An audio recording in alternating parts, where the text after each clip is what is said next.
Hello everyone, welcome to judiciary guidance platform. आज हम लोग यूपी माइनर लॉ में एक नया एक्ट पढ़ेंगे, वो है आर्म्स एक्ट 1959। इससे भी क्वेश्चन बनने के चांसेस बहुत हैं। एक दो क्वेश्चन अच्छे से आराम से बन सकते हैं आपके, related to definition, related to, रुकिए मैं आपको दिखाती हूँ कौन से क्वेश्चन बन सकते हैं। देखिए, इसमें क्वेश्चन बन सकता है difference between prohibited arms, prohibited ammunition, provisions relating to acquisition, possession and carrying of arms under the act explain, what are power of search and seizure. तो ये कुछ क्वेश्चंस ऐसे हैं जो ये बन सकते हैं इसमें से। और देखिए, हम डेफिनेशंस तो डेफिनेटली करेंगे, प्लस जैसे चैप्टर 2 है तो इसमें हम देखेंगे सेक्शन 3, 4, 5, 6, ठीक है। और प्रोहिबिशन लग जाता है तो क्या होता है, इंपोर्ट एक्सपोर्ट से रिलेटेड क्या है। लाइसेंस का भी एक जो है क्वेश्चन बन सकता है, ये भी एक इंपॉर्टेंट होगा कि लाइसेंस कैसे ग्रांट होगा, रेफ्यूजल, फिर ड्यूरेशन क्या होगा, फीस क्या होगा, अपील कहाँ जाएगी, वेरिएशन, सस्पेंशन कैसे होगा।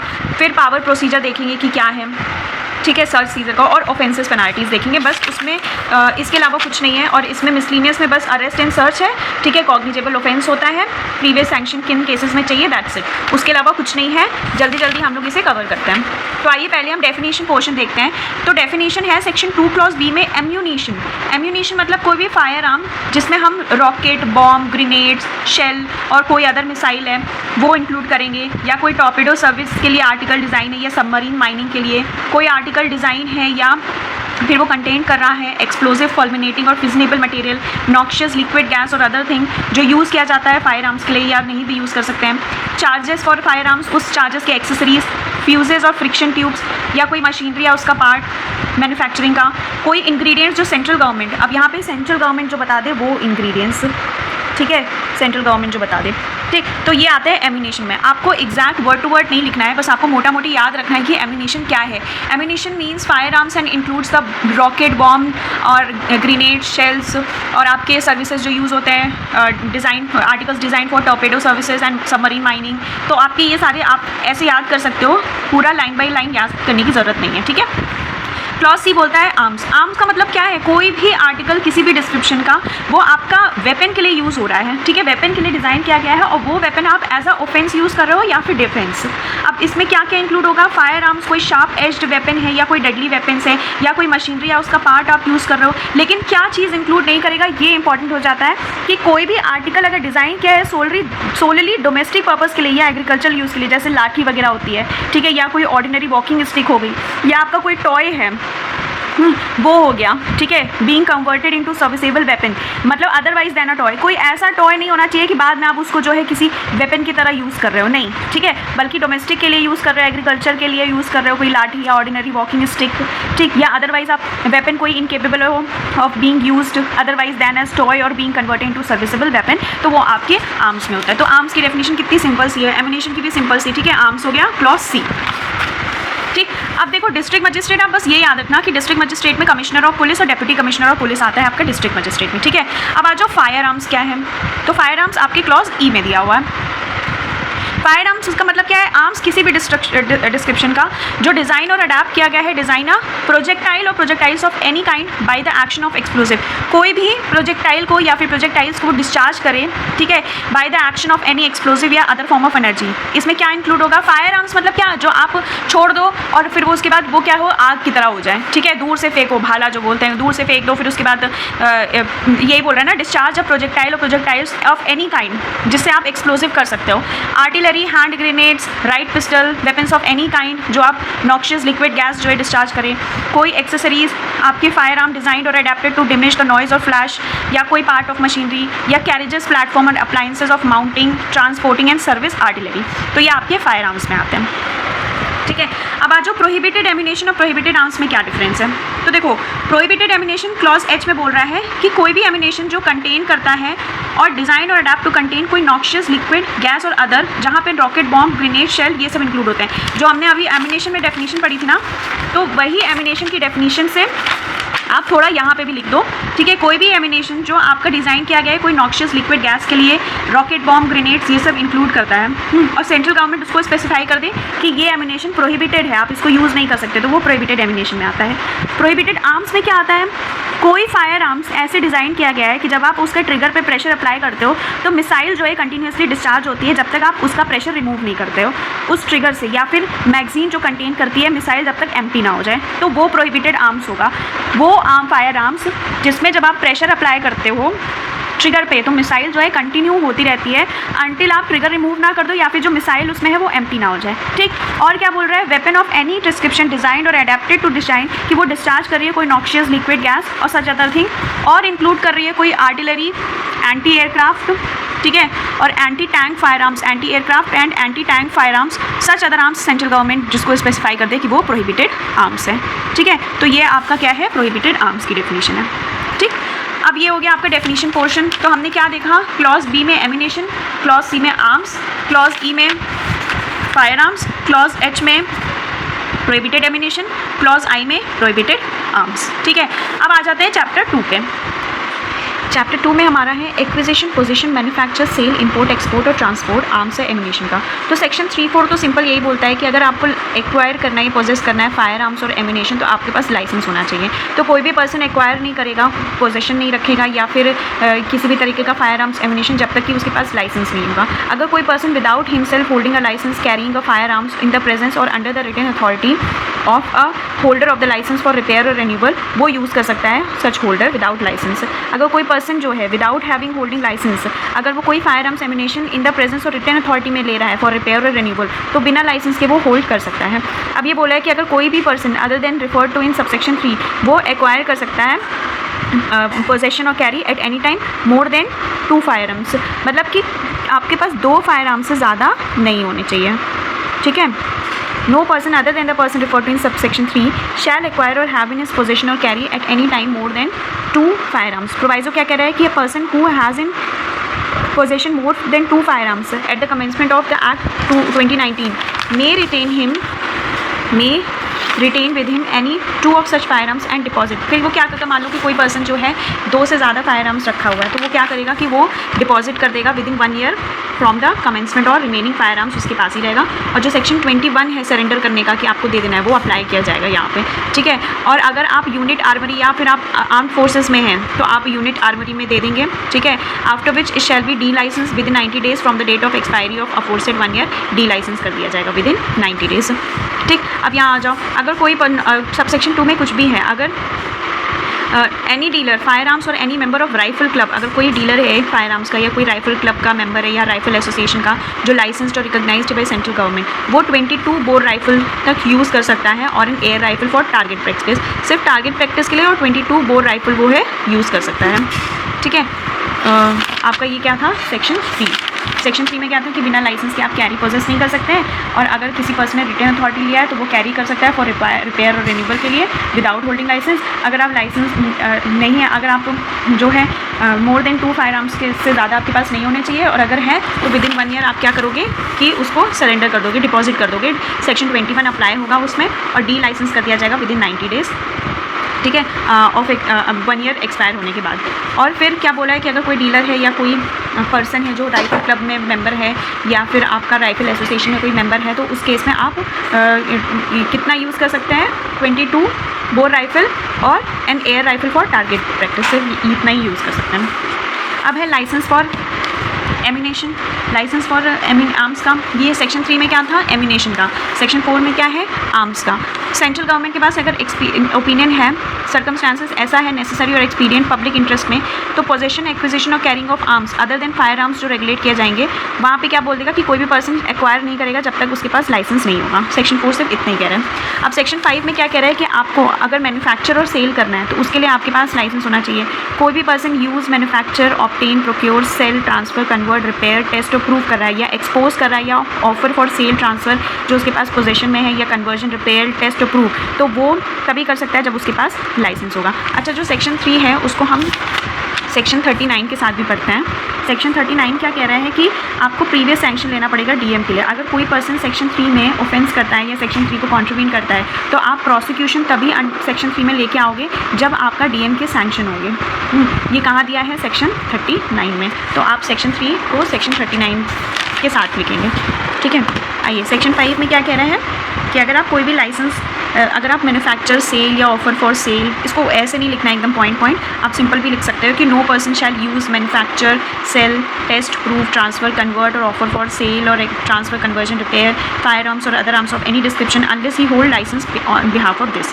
ठीक, क्या बोल रहे हैं? Notwithstanding anything subsection 1 में कुछ भी लिखा हो जो पर्सन में अगर विदाउट होल्डिंग लाइसेंस सेल या ट्रांसफ़र करता है कोई भी आर्म्स या ammunition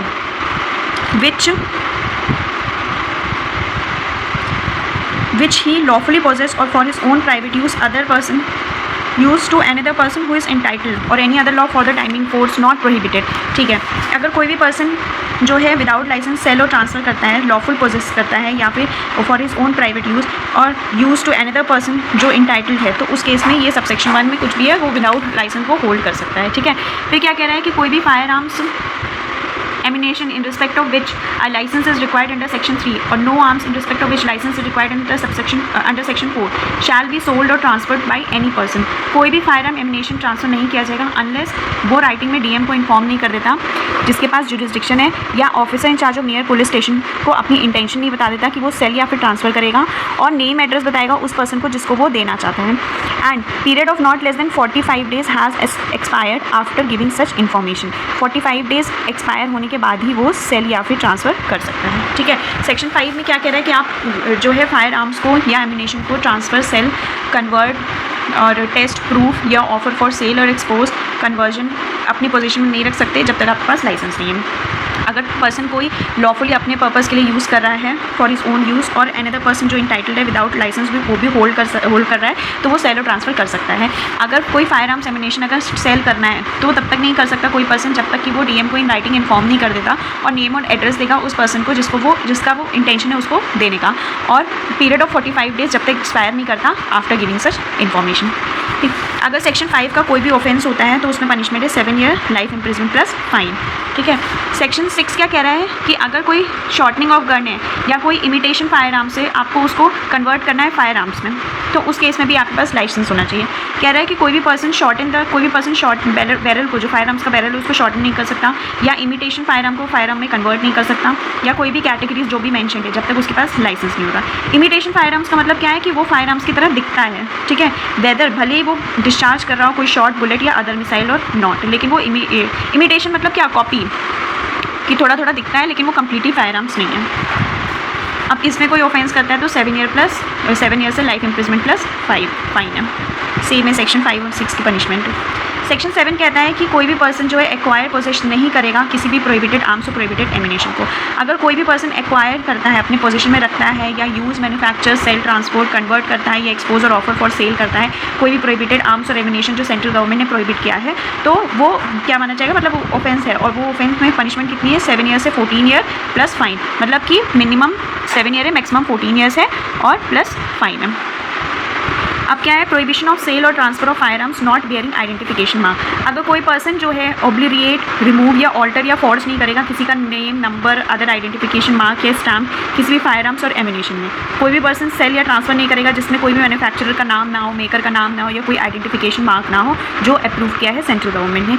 whatever any person has in possession, अगर कोई भी पर्सन के पास पोजेशन में है वो फायर आर्म्स जो बिना नेम, नंबर, आइडेंटिफिकेशन के हैं, और अगर उसने ऑब्लिरिएट, रिमूव, ऑल्टर और फॉर्ज किया है तब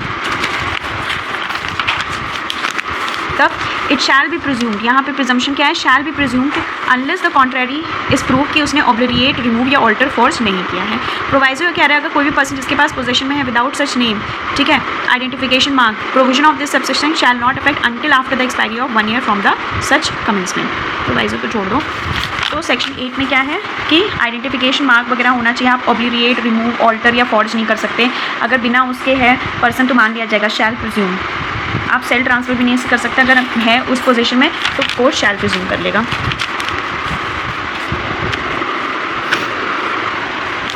अब सेक्शन 9, प्रोहिबिशन ऑफ एक्विजिशन और पोजेशन बाय और sale of transfer to young person. कोई भी पर्सन जिसने 21 ईयर्स एज कंप्लीट नहीं कर ली है, या अगर वो sentence on conviction of any offence involving violence or moral turpitude at any time during 5 years after the expiry of sentence, और जिसने ऑर्डर किया है, जिसको ऑर्डर किया गया है गुड बिहेवियर, वही सेम चीज़ है जैसे हमने एक्सप्लोजिव एक्ट में पढ़ा था। यंग पर्सन को हम नहीं देंगे, वहाँ 18 ईयर था, यहाँ 21 ईयर है।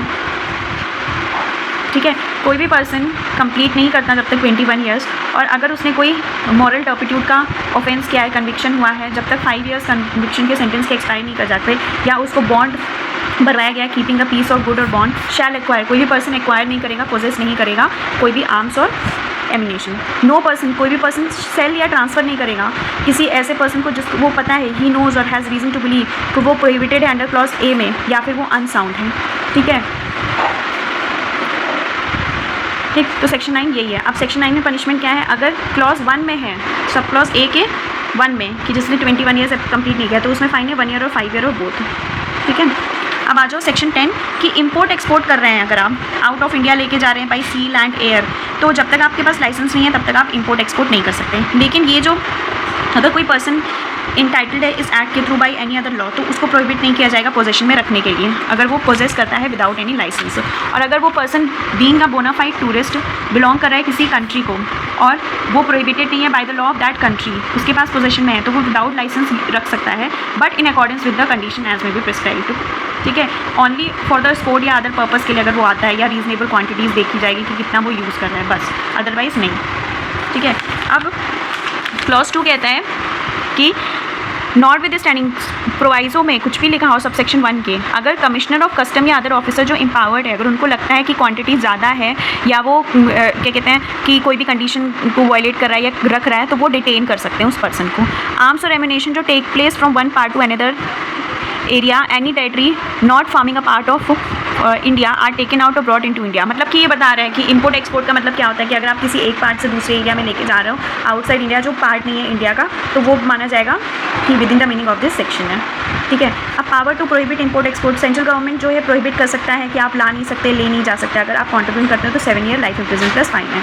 पावर टू रिस्ट्रिक्ट और prohibit transport, central government direct कर सकता है कि कोई भी पर्सन ट्रांसपोर्ट नहीं करेगा ओवर इंडिया और एनी पार्ट जब तक कि उसके पास लाइसेंस नहीं है, और प्रोहिबिट कर सकता है ट्रांसपोर्ट ऑल टुगेदर।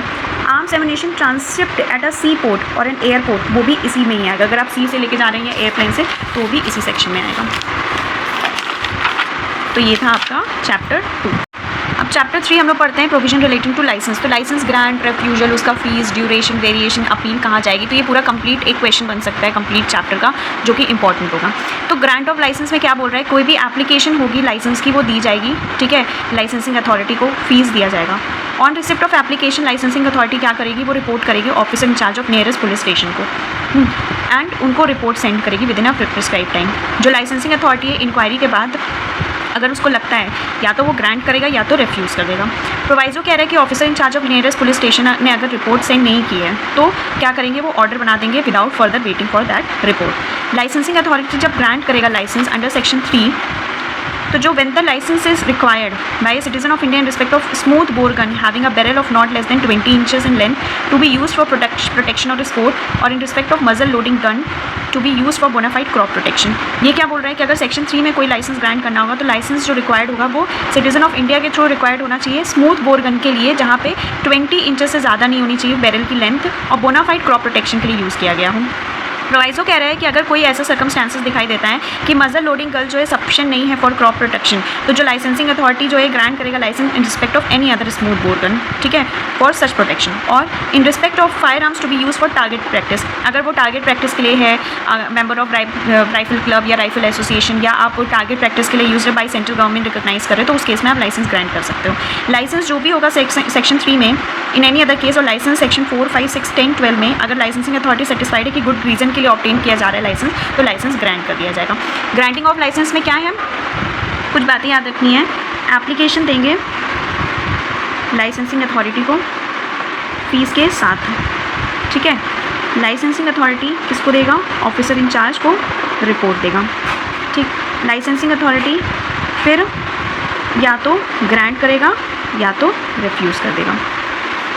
ग्रांट करता है सेक्शन 3 में, तो क्या क्या चीज़ें देखनी पड़ेगी, तो बैरल जो है उसकी 20 इंचेस से ज़्यादा नहीं होनी चाहिए, क्रॉप प्रोटेक्शन के लिए यूज़ हो रहा है, और या फिर आप यूज़ कर रहे हो टारगेट प्रैक्टिस के लिए, या कोई मेंबर है राइफल क्लब या एसोसिएशन का जो सेंट्रल गवर्नमेंट ने रिकॉग्नाइज़ किया है, ठीक है। और अगर आप लाइसेंस सेक्शन 3 में किसी और रीज़न के लिए ले रहे हो, सेक्शन 4, 5, 6 या 10, 12 में, तो उसमें सेटिस्फाइड होना चाहिए कि गुड रीज़न के लिए आप ऑब्टेन कर रहे हो। रेफ्यूज़ल ऑफ लाइसेंस, अब रेफ्यूज़ल जाहिर सी बात है किस चीज़ में कर रहा है, सेक्शन 13 में कुछ भी दिया हो, सेक्शन 13 में हमने पढ़ा ना अभी ग्रांट ऑफ लाइसेंस, कुछ भी दिया हो, लाइसेंसिंग अथॉरिटी रिफ्यूज़ कर सकती है लाइसेंस अंडर सेक्शन 3, 4, 5, जहाँ पे अगर वो प्रोहिबिटेड आर्म्स और प्रोहिबिटेड एम्यूनेशन के लिए यूज़ कर रहा हो। और अंडर चैप्टर 2 में अगर where such licence is required by a person, जहाँ पे लाइसेंसिंग अथॉरिटी को लगता है कि वो पर्सन प्रोहिबिटेड है, कि वो पोजेस और कैरी नहीं कर सकता, या फिर वो अनसाउंड है, या फिर वो अनफिट है, और सिक्योरिटी फॉर पब्लिक पीस और पब्लिक सेफ्टी के लिए हम लाइसेंस रिफ्यूज़ कर दे रहे हैं। ठीक है, 2 बातें की हैं रेफ्यूजल ऑफ लाइसेंस में। पहली क्या है कि अगर सेक्शन 3, 4, 5 में रिफ्यूज़ कर देंगे अगर वो प्रोहिबिटेड आर्म्स और एम्यूनेशन के लिए ले रहा है, और अंडर चैप्टर 2 में अगर वो पर्सन ही प्रोहिबिटेड है बाय द एक्ट, या अनसाउंड है, या अनफिट है, या पब्लिक सेफ्टी के लिए, या पब्लिक पीस के लिए, हम रिफ्यूज़ कर देंगे लाइसेंस को।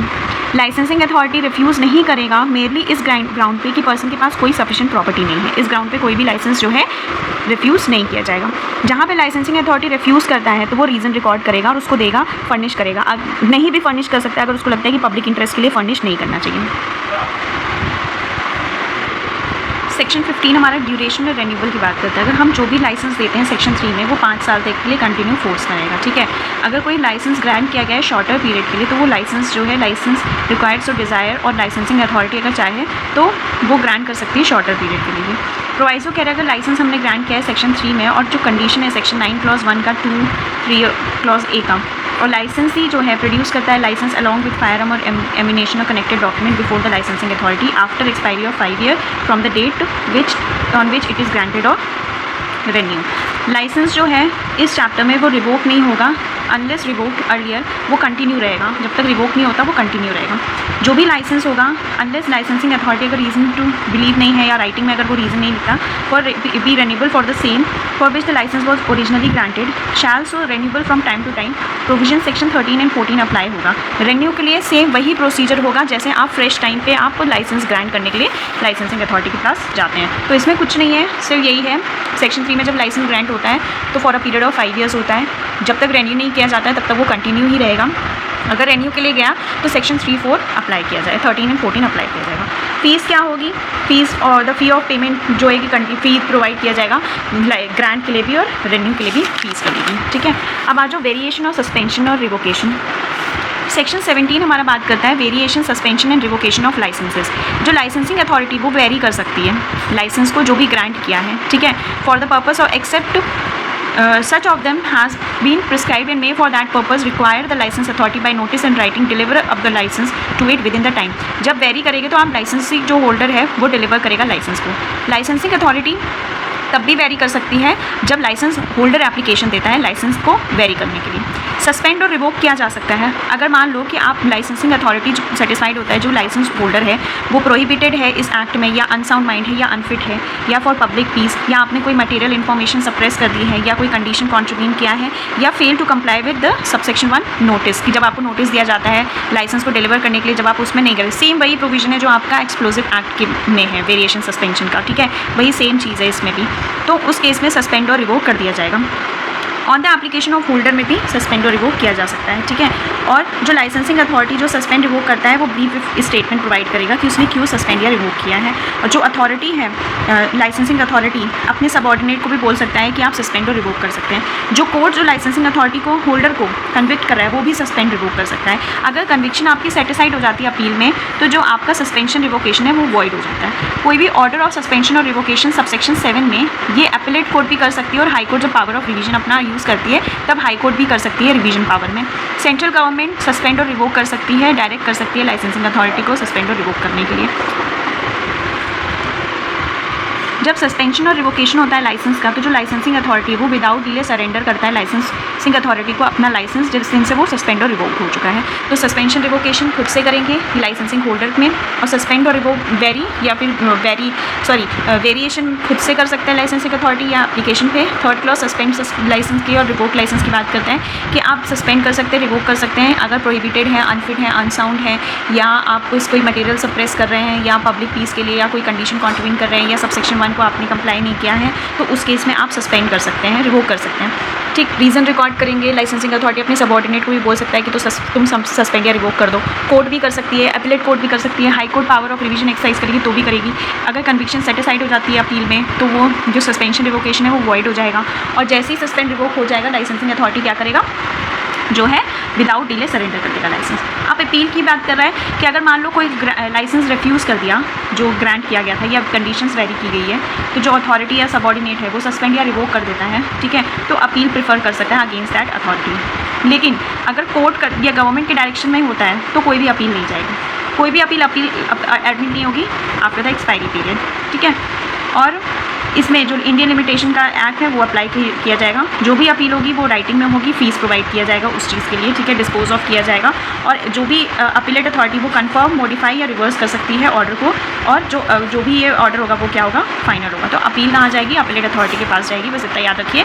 हाँ, और ये याद रखिए कि पिटीशन राइटिंग में होना चाहिए, ब्रीफ स्टेटमेंट होना चाहिए जिसके अगेंस्ट में आप अपील कर रहे हैं, फीस प्रिस्क्राइब होगी। अपीलेट अथॉरिटी कंफर्म कर सकती है, रिवर्स कर सकती है और मॉडिफाई कर सकती है। तो ये था आपका चैप्टर लाइसेंसिंग का। आई होप आपको समझ में आएगा। लाइसेंस ग्रांट करना, रिफ्यूज़ करना, duration, fees, variation and appeal. अब नेक्स्ट चैप्टर है हमारा power and procedure. Power and procedure में कि डिमांड फॉर द कोई भी पुलिस ऑफिसर या अदर ऑफिसर जो स्पेशली एम्पावर्ड है बाय द सेंट्रल गवर्नमेंट, वो डिमांड कर सकता है प्रोडक्शन ऑफ हिज लाइसेंस। जिस पर्सन को बोला गया है कि आप लाइसेंस कैरी ऑन करो, अगर वो पर्सन अपॉन डिमांड रिफ्यूज़र्स और फेल टू प्रोड्यूस तो उसको शो कॉज नोटिस दिया जाएगा, ठीक है, टू कैरी सच आर्म्स और एमिनेशन विदाउट अ लाइसेंस की and may require him to give his name and address in such it necessary seize from that person which he is carrying, ठीक है। और अगर रिफ्यूज़ कर देता है name और एड्रेस देने से या फॉल्स नेम देता है तो अरेस्ट कर सकते हैं without warrant. Power to demand production of licence में क्या है, कोई भी ऑफिसर, पुलिस ऑफिसर या कोई ऑफिसर स्पेशली एम्पावर्ड है बाय द सेंट्रल गवर्नमेंट, वो डिमांड कर सकता है production of his licence from any person जो कैरी कर रहा है आर्म्स एमिनेशन। अगर पर्सन अपॉन डिमांड रिफ्यूजेज या फेल्स टू प्रोड्यूस और to show that he is entitled तो उसका नेम एड्रेस लेंगे और सीज़ कर लेंगे। अगर वो रिफ्यूज़ कर देता है नेम एड्रेस देने से या गलत नाम एड्रेस देता है तो उसको अरेस्ट कर देंगे विदाउट वारंट।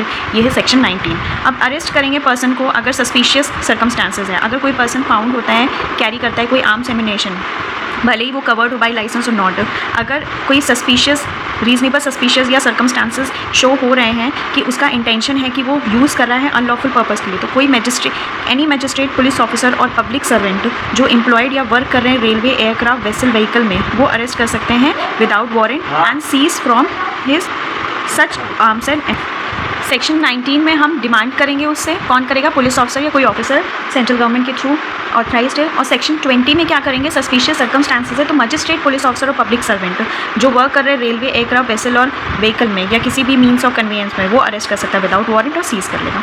अब डिपॉजिट, कोई भी पर्सन जिसके पोजीशन पे आर्म्स एमिनेशन है, जब सस्पेंशन रिवोकेशन हो जाता है या नोटिफिकेशन इशू किया जाता है सेक्शन 4 में, तो सीज टू बी लॉफुल है विदाउट अननेसेसरी डिले, वो डिपॉजिट कर देगा same to the officer in charge of police station with the licence dealer, ठीक है, where such person is a member of arm forces of the union in a unit armoury.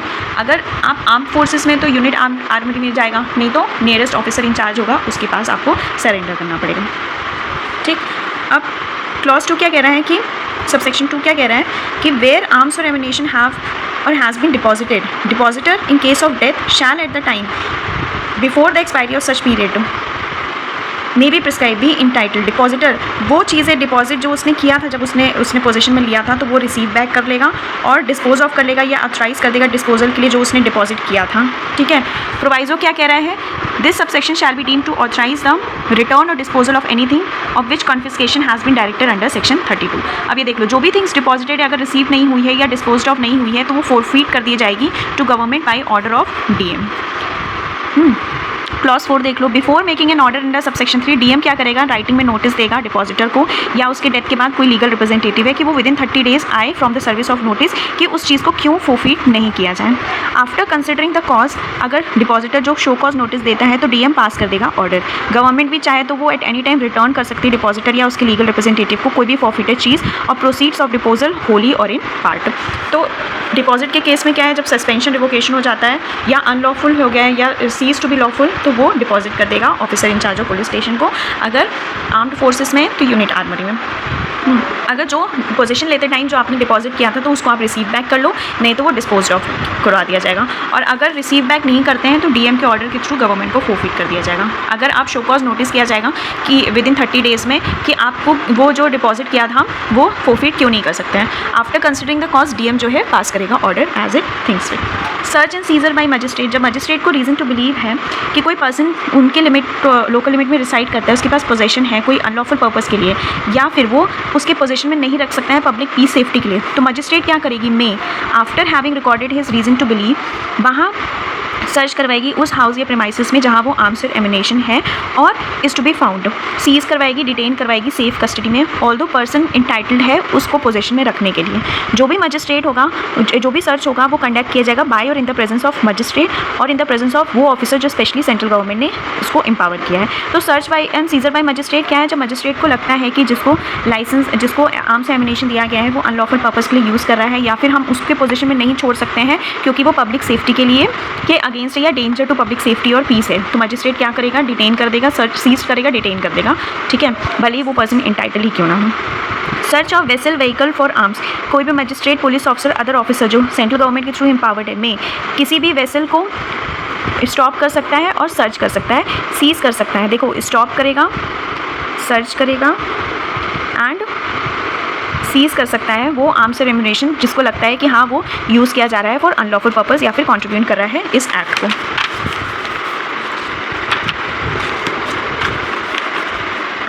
Search, seizure and detention under order of central government, central government भी order कर सकती है कि seize या detain कर लो, ठीक है। अब ये तो इतना इंपॉर्टेंट नहीं है, ये कॉन्ट्रवेंशन, प्रोहिबिशन, नोटिफाइड या डिस्टर्ब एरिया वाला, ठीक है। तो आपको इतना याद रखना है, पावर टू डिमांड आपका 19 में है, डिपॉजिट आपका 20 में है, arrest of person suspicious circumstances में 21 में, डिपॉजिट आपका 21 में, सर्च सीजर बाय मजिस्ट्रेट और सर्च ऑफ वेसल व्हीकल भी स्टॉप, सर्च और सीज कर सकते हैं, ठीक है।